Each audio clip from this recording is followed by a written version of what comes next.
ಎಲ್ಲರಿಗೂ ನಮಸ್ಕಾರ ಸ್ನೇಹಿತರೆ.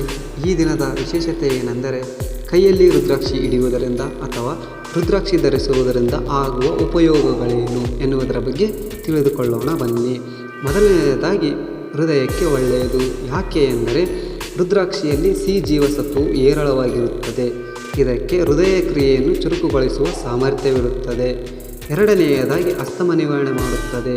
ಅದು ಹೇಗೆ ಎಂದರೆ ರುದ್ರಾಕ್ಷಿಯಲ್ಲಿರುವ ಕಫನಾಶಕ ಗುಣ ಅಸ್ತಮದಂತಹ ಹಠಮಾರಿ ರೋಗವನ್ನು ನಿಯಂತ್ರಿಸುತ್ತದೆ ಮತ್ತು ನೆಗಡಿ ಕೆಮ್ಮನ್ನು ಶಮನ ಮಾಡುತ್ತದೆ. ಮೂರನೆಯದಾಗಿ ಕಣ್ಣಿನ ಆರೋಗ್ಯಕ್ಕೆ ಒಳ್ಳೆಯದು. ಹೇಗೆಂದರೆ ರುದ್ರಾಕ್ಷಿಯು ಕಣ್ಣಿನ ಆರೋಗ್ಯಕ್ಕೂ ಒಳ್ಳೆಯದು. ಒಂದೇ ಸಮನೆ ರುದ್ರಾಕ್ಷಿಯನ್ನು ನೋಡುತ್ತಿದ್ದರೆ ಕಣ್ಣಿನ ಸಮಸ್ಯೆಯು ಕೂಡ ನಿವಾರಣೆಯಾಗುತ್ತದೆ. ನಾಲ್ಕನೆಯದಾಗಿ ಕೊಬ್ಬನ್ನು ಕರಗಿಸುತ್ತದೆ.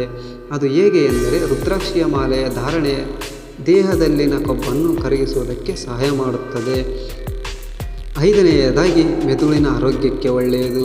ಹೇಗೆಂದರೆ ರುದ್ರಾಕ್ಷಿ ಮಾಲೆಯನ್ನು ಜಪಮಾಲೆಯಾಗಿ ಬಳಸುವುದರಿಂದ ರುದ್ರಾಕ್ಷಿಯು ಏಳಿಕೆಯ ಸಮಯದಲ್ಲಿ ಹೆಬ್ಬೆರಳು ಹಾಗೂ ತೋರ್ಬೆರಳಿನ ನಡುವೆ ಒತ್ತಡ ಏರ್ಪಟ್ಟು ಕಣ್ಣುಗಳಿಗೂ ಮತ್ತು ಮೆದುಳಿಗೂ ಹಾಗೂ ಪಿಟ್ಯುಟರಿ ಗ್ರಂಥಿಗಳಿಗೆ ರಕ್ತ ಸರಬರಾಜು ಸರಳವಾಗಿ ಆಗುತ್ತದೆ.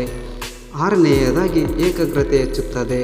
ಹೇಗೆಂದರೆ ರುದ್ರಾಕ್ಷಿಯಿಂದ ಜಪ ಮಾಡುವುದರಿಂದ ನಮ್ಮ ಏಕಾಗ್ರತೆ ಹೆಚ್ಚುತ್ತದೆ. ರುದ್ರಾಕ್ಷಿಯಿಂದ ಇಷ್ಟೆಲ್ಲ ಲಾಭಗಳು ನಾವು ಪಡೆದುಕೊಳ್ಳಬಹುದು. ಈ ವಿಡಿಯೋ ಇಷ್ಟವಾದರೆ ಲೈಕ್ ಮಾಡಿ, ಶೇರ್ ಮಾಡಿ, ಸಬ್ಸ್ಕ್ರೈಬ್ ಮಾಡಿ. ಎಲ್ಲರಿಗೂ ತುಂಬ ಹೃದಯದ ಧನ್ಯವಾದಗಳು.